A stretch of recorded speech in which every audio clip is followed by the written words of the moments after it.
Hi hello welcome. എല്ലാവർക്കും സുഖമല്ലേ? അപ്പോൾ ലൈഫ് ലോബ്സിൻ്റെ പുതിയൊരു വീഡിയോയിലേക്ക് എല്ലാവർക്കും സ്വാഗതം. അപ്പോൾ ഇന്ന് August 15 ഇൻഡിപെൻഡൻസ് ഡേ ആണ്. അപ്പോൾ ഇന്ന് ഞാനൊരു ചെറിയ ട്രിപ്പ് പോവുകയാണ് തമിഴ്നാട്ടിലേക്ക്. അപ്പോൾ ഇതാ ഞാൻ പാളയം എത്തിയിട്ടുണ്ട് കേട്ടോ. അപ്പോൾ നേരെ ഇവിടെ നിന്ന് സ്റ്റാച്യൂവിൽ ഗാന്ധാരിയമ്മൻ കോവിലിൽ പോകും. അവിടെ നിന്നാണ് വണ്ടിയിൽ എല്ലാവരുമായിട്ട് പോകുന്നത് കേട്ടോ. അപ്പോൾ ഇതാ ഗാന്ധാരിയമ്മൻ കോവിൽ എത്തിയിട്ടുണ്ട്.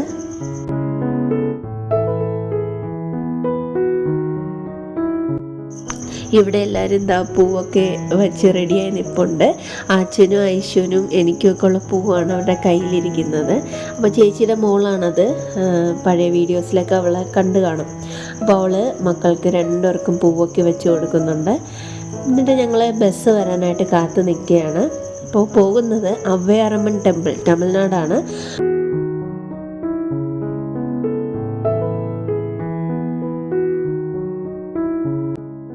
അപ്പോൾ നമ്മൾ പോകുന്ന വാൻ ഇത് എത്തിക്കഴിഞ്ഞു. 6:30 7 മണിയായി കേട്ടോ. ആ സമയത്തൊക്കെ വാൻ വന്നു. അപ്പോൾ എല്ലാവരും എന്താ വണ്ടിയിലൊക്കെ കയറുകയാണ്.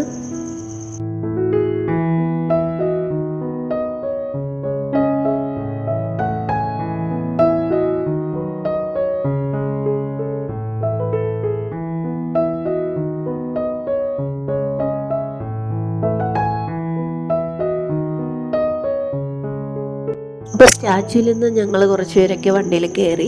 പിന്നെ നേരെ പോകുന്നത് വെടിവെച്ചാൻ കോവിലാണ്. അവിടെ നിന്ന് എൻ്റെ ചേട്ടൻ്റെ ഫാമിലിയും എൻ്റെ മാമി, ഈ കയറുന്നതാണ് എൻ്റെ മാമി. അത്ത എന്നാണ് ഞാൻ വിളിക്കുന്നത്, എൻ്റെ അത്തയും. പിന്നെ ചേട്ടൻ, വൈഫും, മോനും, ഇത്രയും പേര് അവിടെ നിന്ന് കയറി. വല്യമ്മയുണ്ടായിരുന്നു. എന്നിട്ട് ഞങ്ങൾ ആദ്യം പോയത് കുമാരകോവിലാണ്. കുമാരകോവിലിൽ ഞാൻ ഒത്തിരി പ്രാവശ്യം പോയിട്ടുണ്ട് കേട്ടോ. എന്നിട്ട് ഇപ്രാവശ്യം നമ്മൾ ആദ്യം കുമാരകോവിലിൽ തന്നെയാണ് പോയത്. ഏത് ട്രിപ്പിൻ്റെ ആദ്യത്തെ ഡെസ്റ്റിനേഷൻ കുമാരകോവിലായിരിക്കും.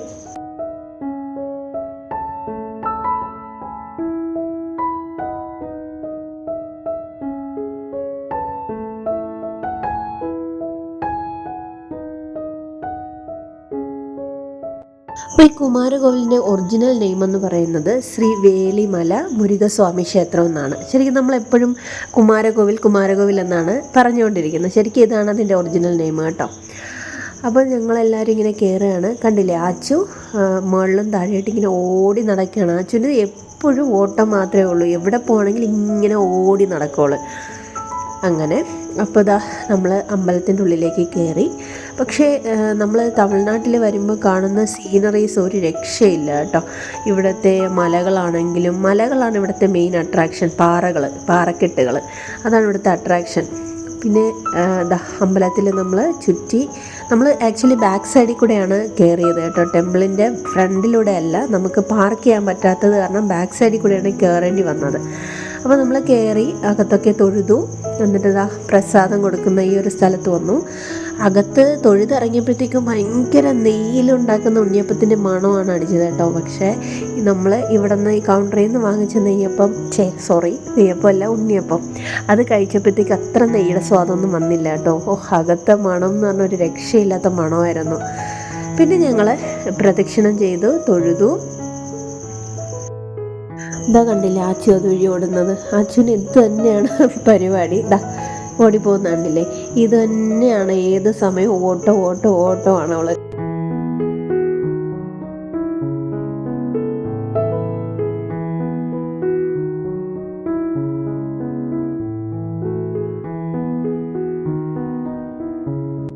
അപ്പം ഞാൻ ഉണ്ണിയപ്പമൊക്കെ കഴിച്ചു. മോള് കഴിക്കുകയാണ്. ഉണ്ണിയപ്പം കുഴപ്പമില്ല, ടേസ്റ്റൊക്കെ ഉണ്ട്. പക്ഷെ നെയ്യുടെ മണം അത്രയ്ക്കില്ലായിരുന്നു.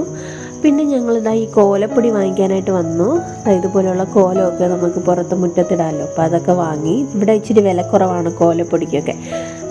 അപ്പോൾ അങ്ങനെ പിന്നെ ഇതുപോലുള്ള കരിപ്പട്ടി, ചോളമാവ്, ഇതൊക്കെ ഇവിടെ കൊടുക്കുന്നുണ്ടായിരുന്നു. അപ്പോൾ അതൊന്നും വാങ്ങിയില്ല.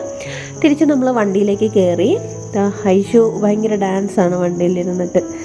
പിന്നെ നമ്മളിനി ഇവിടെ നിന്ന് നേരെ പോകുന്നത് നമ്മുടെ അവ്വയാറമ്മൻ ടെമ്പിളിലേക്കാണ്. അപ്പോൾ അവ്വയാറമ്മൻ ടെമ്പിളിൽ ഇപ്പം ഞാൻ പോയിട്ട് ഒരു 5 വർഷത്തിനടുപ്പിച്ചായി. കോവിഡൊക്കെ വന്ന ശേഷം പിന്നെ പോയിട്ടില്ല. അതിനു മുന്നേ നമ്മുടെ ആച്ചുവിനൊരു 2 വയസ്സൊക്കെ ഉള്ളപ്പോഴാണ് ഞാൻ ലാസ്റ്റ് പോയത്. അപ്പോൾ ഇതാ പോകുന്ന വഴിയിൽ ഒരു രക്ഷയില്ലാത്ത കാഴ്ചകളാണ് കേട്ടോ. ചെറിയൊരു മഴച്ചാറ്റിലൊക്കെ ഉണ്ടായിരുന്നു, പക്ഷെ അത് ഇടയ്ക്കിടയ്ക്കേ ഉള്ളൂ, പിന്നെ അങ്ങ് വെയിൽ വരുന്നുണ്ടായിരുന്നു. അപ്പോൾ ഇതാണ് അഭയാറമ്മൻ ടെമ്പിൾ. ഇതൊരു ചെറിയൊരു അമ്പലമാണ് കേട്ടോ. ഇത് അവിടുത്തെ ഈ ഒരു അമ്മുമ്മേൻ്റെയാണ് ഈ നിവേദ്യമൊക്കെ നമ്മൾ ഉണ്ടാക്കുന്നത് അവിടെ ചെന്നിട്ട്. അപ്പോൾ ഇതൊരു ചെറിയൊരു അമ്പലമാണ്. അപ്പോൾ ഇവിടുത്തെ നിവേദ്യം എന്ന് പറയുന്നതാണ് കൊഴുക്കട്ട. അതായത് നമ്മൾ മധുരം ഇല്ലാത്ത കൊഴുക്കട്ടയും മധുരമുള്ള ശർക്കര കൊഴുക്കട്ടയുമാണ് ഇവിടുത്തെ നിവേദ്യം എന്ന് പറയുന്നത്. അത് ഈ ഒരു കോവിലിൻ്റെ ബാക്കിൽ ഇങ്ങനെ ഒരു സ്ഥലമുണ്ട് കേട്ടോ. ഈ പൊങ്കാലയല്ല, ഈ കൊഴുക്കട്ട ഉണ്ടാക്കാനായിട്ടുള്ള നിവേദ്യം അത് ഉണ്ടാക്കാനായിട്ടുള്ള സ്ഥലം. അങ്ങനെ ഒത്തിരി ഇവിടെ ആക്ച്വലി മലയാളികളാണ് ഏറ്റവും കൂടുതൽ കാണാൻ പറ്റിയത്. തമിഴ്നാട്ടിലുള്ള ആളുകളെക്കാളും മലയാളീസിനെയാണ് നമുക്കിവിടെ കാണാൻ പറ്റുന്നത് കൂടുതലായിട്ട്.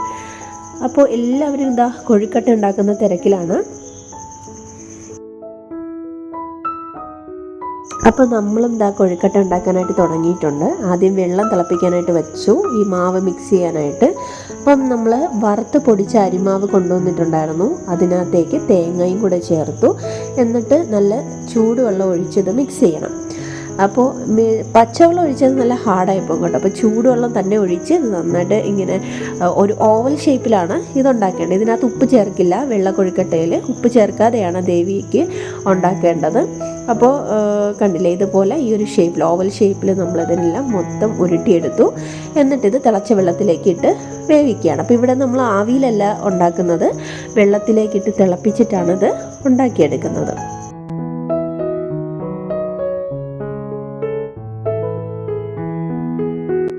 അപ്പോൾ അത് വേകുന്ന നേരത്ത് എൻ്റെ അത്ത ഇവിടെ ശർക്കരയൊക്കെ ചുരണ്ടിയെടുക്കുന്നുണ്ട്. ഇത് നമ്മുടെ ശർക്കര കൊഴുക്കട്ടയ്ക്ക് വേണ്ടിയിട്ടാണ്. പിന്നെ ഏലക്കയും ചേർക്കുന്നുണ്ട് കേട്ടോ. അപ്പോൾ ഏലക്ക, തേങ്ങ, വറുത്ത അരിപ്പൊടി, പിന്നെ ശർക്കര, ഇത്രയാണ് നമ്മൾ ശർക്കര കൊഴുക്കട്ടയ്ക്ക് ഉപയോഗിക്കുന്നത്. എന്നിട്ട് ഇതെല്ലാം കൂടെ നേരത്തെ പോലെ തന്നെ ചൂടുവെള്ളത്തിൽ മിക്സ് ചെയ്ത് ഒരു മാവാക്കി എടുക്കും. ഇതിനിടയ്ക്ക് നമ്മൾ ആദ്യമായിട്ട് വെള്ള കൊഴുക്കട്ട ഒന്ന് ഇളക്കി കൊടുക്കുന്നുണ്ട് കേട്ടോ, അല്ലെങ്കിൽ അത് അടിയിൽ പിടിക്കുമല്ലോ. അപ്പോൾ ശർക്കര കൊഴുക്കട്ടയ്ക്കുള്ള മാവ് ഈ ഒരു പാകത്തിന് ആക്കിയെടുത്തിട്ടുണ്ട്. എന്നിട്ട് ഇത് നമ്മൾ നല്ല ഒരു ബോൾ ഷേപ്പിലാണ് ഉരുട്ടിയെടുക്കുന്നത്. അപ്പോൾ അതാണ് അതിൻ്റെ അവിടുത്തെ ഒരു രീതി എന്ന് പറയുന്നത്. അപ്പോൾ നമ്മളതിനെ തിരിച്ച് വെള്ളത്തിലിട്ട് അതിനെ വേവിക്കുകയാണ്. ഇച്ചിരി നേരം കഴിഞ്ഞപ്പോഴത്തേക്കും കൊഴുക്കട്ടയൊക്കെ വെന്തിട്ടുണ്ട്. അതെല്ലാം നമ്മൾ കോരിയെടുക്കുന്നുണ്ട്. ഈ കൊഴുക്കട്ടയുടെ വെള്ളവും നമ്മൾ കുടിക്കും കേട്ടോ, അത് ഞാൻ പറയാം. എന്നിട്ട് നമ്മളിനി ഇവിടുത്തെ ദേവിക്കിത് സമർപ്പിക്കുകയാണ്. അതിന് വേണ്ടിയിട്ട് കുങ്കുമം വെച്ച് ഒരു ത്രിശൂലത്തിൻ്റെ ഒരു പടമൊക്കെ ചുവരിൽ വരച്ചിട്ട് നമ്മളിതിങ്ങനെ നേദിക്കുകയാണ് ചെയ്യുന്നത്. അപ്പോൾ ഈ നേദ്യമൊക്കെ തിന്നാനായിട്ട് കുരങ്ങന്മാരൊക്കെ ഇഷ്ടം പോലെ ഉണ്ട് കേട്ടോ. ഇവിടെ കണ്ടില്ലേ, പഴമൊക്കെ എടുത്തുകൊണ്ട് പോയി കഴിക്കുകയാണ്. അപ്പോൾ കൊഴുക്കട്ട ഒക്കെ നമ്മൾ നേദിച്ച ശേഷം നമ്മളൊക്കെ കഴിച്ചു. ഈ കൊഴുക്കട്ട വേവിച്ച വെള്ളവും കുടിക്കും കേട്ടോ. അതിനെ കൂളെന്നാണ് പറയുന്നത്, കൊഴുക്കട്ട കൂളെന്നാണ് പറയുന്നത്. അപ്പോൾ ഇതും കുടിച്ച് ആ കൊഴുക്കട്ടയും തിന്നുക, അതാണ് അവിടുത്തെ ഒരു രീതി. അപ്പോൾ ഇനി നമ്മൾ ഈ കോവിലിൻ്റെ ബാക്ക് സൈഡിലേക്ക് പോവുകയാണ്. ഈ കോവിലിൻ്റെ ബാക്ക് സൈഡിലൊരു വലിയ മലയുണ്ട്. ആ മലയുടെ മുകളിലൊരു ടെമ്പിളുണ്ട്. അപ്പോൾ അവിടെയും കൂടെ പോയി തൊഴണം നമ്മൾ, ഈ കൊഴുക്കട്ടയെല്ലാം ഉണ്ടാക്കിയ ശേഷം. അപ്പോൾ അങ്ങോട്ടേക്ക് പോവാം.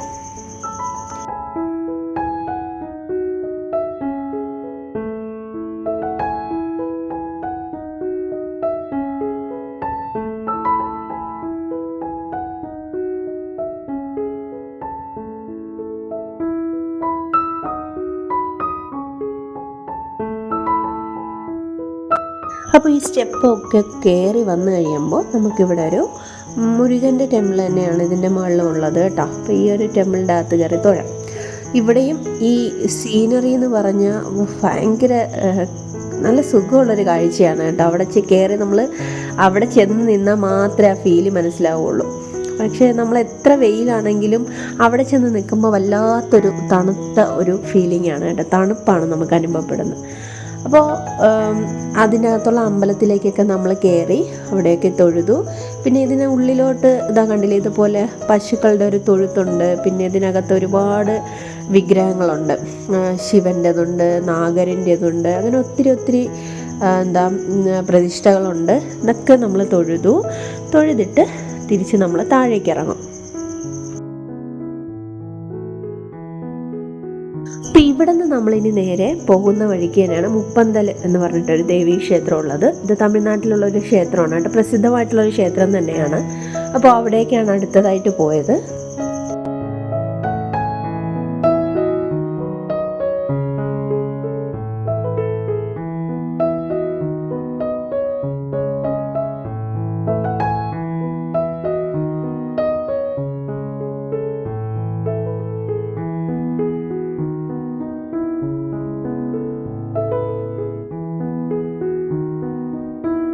അപ്പോൾ അകത്ത് കയറി തൊഴുതു. അപ്പോൾ ഇവിടെ ഒത്തിരി കണ്ടില്ലേ കിളി ഇരിക്കുന്നത് ആ തൊട്ടിലിൻ്റെ ഉള്ളിൽ.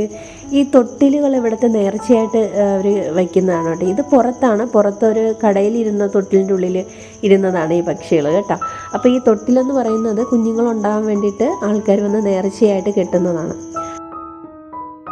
അപ്പോൾ അത് അവിടെ പേരയ്ക്ക വയ്ക്കുന്ന ഒരാളിനെ കണ്ടു. നല്ല പേരയ്ക്കാണ് കേട്ടോ. അത് ഉപ്പും മുളകും ഒക്കെ ചേർത്ത് കൊണ്ടുവന്നപ്പോൾ ഭയങ്കര ടേസ്റ്റായിരുന്നു. അങ്ങനെ ഞാനും വാങ്ങിച്ചു 1 കിലോ 60 രൂപയാണ് കേട്ടോ.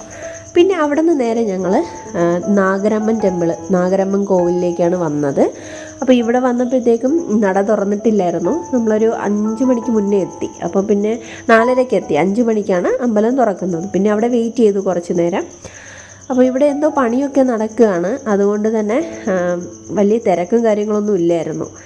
പിന്നെ ഞങ്ങളവിടെ വെയിറ്റ് ചെയ്തു നട തുറക്കുന്നത് വരെ. എന്നിട്ട് അമ്പലത്തിലേക്ക് കയറി. അപ്പോൾ ഇതെന്ന് പറഞ്ഞാൽ ശരിക്കും ഒരു നാഗരുടെ ഒരു അമ്പലമാണ്. അപ്പോൾ കൂടുതലായിട്ടും നാഗരുടെ ബിംബങ്ങളാണ്. കണ്ടില്ലേ, ആ ഭിത്തിയിലെല്ലാം നാഗരുടെ പ്രതിഷ്ഠയാണ്. അപ്പുറത്ത് കുളമാണ് കേട്ടോ. അപ്പോൾ അകത്ത് കയറിയപ്പോൾ കണ്ടില്ലേ, ഒറിജിനൽ നാഗത്തിൻ്റെ ചട്ടയാണ് ആ ബോക്സിൻ്റെ അകത്ത് വച്ചിരിക്കുന്നത്. ഇവിടുത്തെ പ്രസാദമാണ്. മണ്ണോ അതോ ഉപ്പോ എന്താണെന്ന് മനസ്സിലായില്ല. അതെന്തോ ആണ് ഇവിടുത്തെ പ്രസാദമായിട്ട് തരുന്നത്. പിന്നെ അവിടെ നിന്ന് നേരെ പോയത് ശുചീന്ദ്രം എന്ന് പറയുന്നത് ശിവഭഗവാന്റെ ടെമ്പിളാണ്. അപ്പോൾ ഇവിടുത്തെ പ്രത്യേകത എന്ന് പറഞ്ഞാൽ ഒത്തിരി ശിവഭഗവാന്റെ വേറെ പ്രതിഷ്ഠകളാണ് ഇവിടെ ഉള്ളത്. ഇവിടെ 3 തേരുകളാണ് നമുക്ക് കാണാൻ കഴിയുന്നത്. അപ്പോൾ ഈ ഷീറ്റ് കൂടാരങ്ങൾക്കുള്ളിലെല്ലാം അതിനെങ്ങനെ പ്രൊട്ടക്റ്റ് ചെയ്ത് വെച്ചിരിക്കുകയാണ് കേട്ടോ. ഉത്സവ സമയത്തൊക്കെ ഇത് പുറത്തിറക്കി ഇറക്കുമെന്ന് തോന്നുന്നുണ്ട്, അറിയില്ല. അങ്ങനെ ഞങ്ങൾ ഇവിടെയും കയറി തൊഴുതു. പക്ഷേ ഇതിൻ്റെ ഒരു ആർട്ടിസ്റ്റിക് വർക്കൊക്കെ കാണേണ്ടത് തന്നെയാണ് കേട്ടോ. ഇതിൻ്റെ അകത്ത് ഒരു കാഴ്ച കണ്ടു. ഒരു 4-5 തൂണുകളുണ്ട് ഇതിനകത്ത്. ഈ ഓരോ തൂണിനകത്തും നമ്മളിങ്ങനെ കൈകൊണ്ട് കൊട്ടിക്കഴിഞ്ഞാൽ ഓരോ സൗണ്ടായിരിക്കും കേൾക്കുന്നത്. അപ്പം അത്രത്തോളം അടിപൊളിയാണ് ഇവിടുത്തെ സ്റ്റോൺ വർക്കുകളും ആർട്ടിസ്റ്റിക് വർക്കുകളും കാര്യങ്ങളും ഒക്കെ കേട്ടോ. അപ്പോൾ അത്രയൊക്കെ ഉള്ളൂ ഇന്നത്തെ ഈ യാത്ര. അപ്പോൾ എൻ്റെ ചാനൽ ഇഷ്ടമായാൽ ലൈക്ക് ചെയ്യുക, ഷെയർ ചെയ്യുക, സബ്സ്ക്രൈബ് ചെയ്യുക. വീണ്ടും പുതിയ വീഡിയോയുമായിട്ട് കാണാം. അതുവരെ ബൈ.